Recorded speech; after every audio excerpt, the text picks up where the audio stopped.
Karibu tena kwenye channel yetu Ajira Update na tunaendelea kupokea maswali kwa njia ya maoni ili watu wote tuweze kujifunza kutokana na wenzetu ambao wana experience zaidi yetu. Kwa maana hiyo kuna maswali nimepokea mawili, lakini ukiangalia kwa umakini hayapishani sana. Huyu wa kwanza anaitwa Selemani Liamsema, anasema kuitwa kwenye usaili inachukua muda gani baada ya kutuma maombi? Mtu mwingine wa pili anaitwa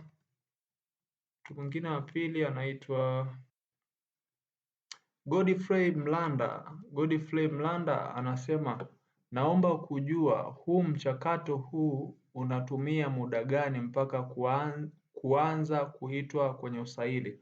Ukiangalia kwa umakini ili swali la Godfrey Mlanda na swali la Selemani Liamsema hayapishani, yanahitaji jibu moja. Kwa maana hiyo, wapenzi wasikilizaji ambao unanisikiliza, nadhani tumeyasikia maswali ya wenzetu. Ya Selemani akihitaji kujua kuitwa kwenye usaili inachukua muda gani toka baada ya kutuma maombi, na pia Godfrey Mlanda anaomba kujua kuhusu mchakato huo unatumia muda gani mpaka kuanza kuitwa kwenye usaili. Hivyo ungana nami mwanzo mpaka mwisho uweze kusikia ni nini na kijibu.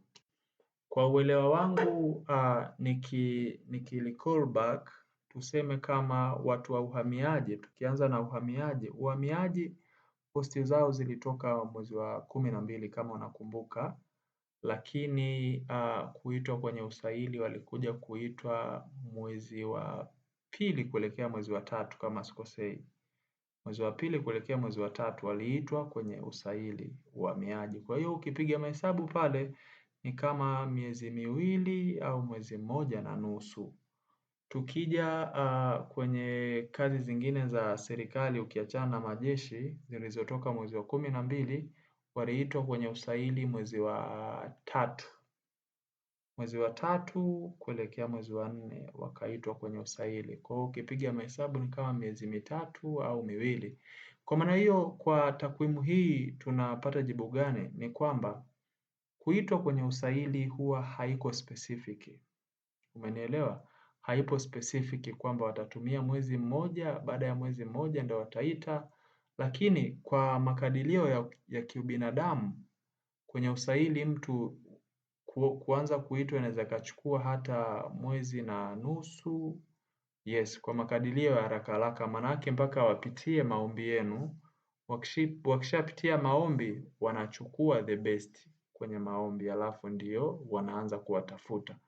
Kwa maana hiyo kwa miezi 2, 1.5, anything can happen, na kama tunavyofahamu kwamba watakuwa wanapiga simu. Kwa hiyo mtu ambaye atapigiwa simu ndo atajua kwamba nimeshaitwa kwenye usaili au la. Lakini cha kukuomba, kama ukishatafutwa basi njoo share idea huku, wasanue wana huku kwamba oya bwana, mimi nanyofoka hivyo nishatafutwa.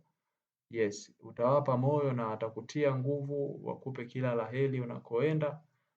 Mungu akusaidie uweze kutoboa, lakini cha kukuomba endelea kujiandaa, maana wote tunajua tunapambania nafasi. Alafu ujue ya kwamba kama ukiitwa kwenye usaili wewe, amini kuna watu hata 200 wameshaitwa kabla yako. Sasa unaenda kuwaonyesha nini kwamba wewe ni wa kipekee? Asante sana kwa kunisikiliza. Usisahau kumshirikisha Mungu kwa kila kitu ambacho unakifanya, maana yeye pekee ndo anaweza kafungua njia yako. Njia kama bado zimefungwa, ndugu yangu, tutapambana lakini hatutatoboa.